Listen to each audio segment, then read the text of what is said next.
Promouvoir les coopérations scientifiques, sensibiliser les instituts de recherche, formuler des propositions. Le CIESM, plus communément appelé Commission pour la Méditerranée, soutient la recherche marine depuis 1910.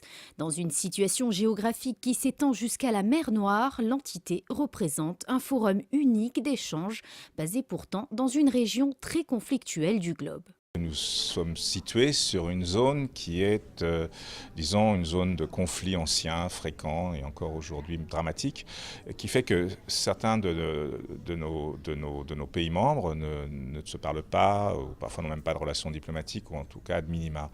Et le miracle de notre commission, qui existe depuis un siècle, c'est d'avoir su concilier les différents acteurs de cette zone fragilisée.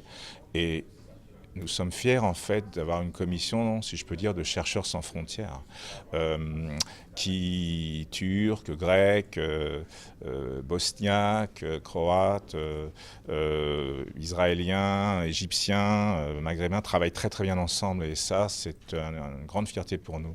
Après près d'un siècle d'existence à Monaco, l'Organisation hydrographique internationale abordera sa première assemblée générale du 24 au 28 avril.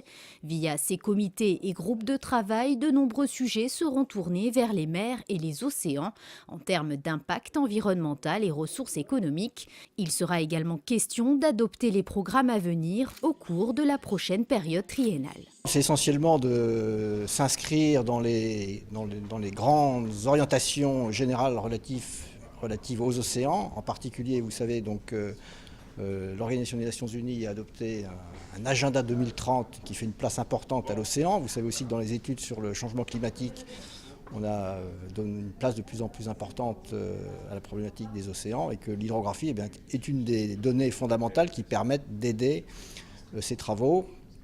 Donc faire en sorte d'une part de favoriser le développement d'une économie durable basée sur les océans et d'autre part de mieux connaître, mieux comprendre les mécanismes d'interaction entre les océans, la planète, la Terre elle-même et puis l'atmosphère et de comprendre un peu et de prévoir un peu les changements qui peuvent nous affecter dans les années à venir.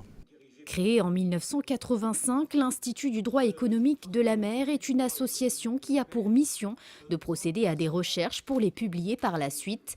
Elle est également à l'initiative de l'annuaire des droits de la mer publié chaque année. Il fait le point sur tout ce qui s'est passé l'année précédente du point de vue juridique, les accords entre États, les conventions internationales, etc. et les événements qui affectent la mer. Par exemple, s'il y a un incident majeur au point de vue de la navigation, s'il y a des différends entre les États à propos de leur délimitation, de leurs frontières maritimes, tout ça c'est repris là-dedans. Et chaque année également, il y a des chroniques qui reviennent. Par exemple, les questions militaires, sur les questions d'océanographie, sur les questions... Enfin, il y a toute une liste que vous trouverez dans l'ouvrage en question. Et Ligne de mer qui organisera également un colloque les 27 et 28 avril prochains au musée océanographique.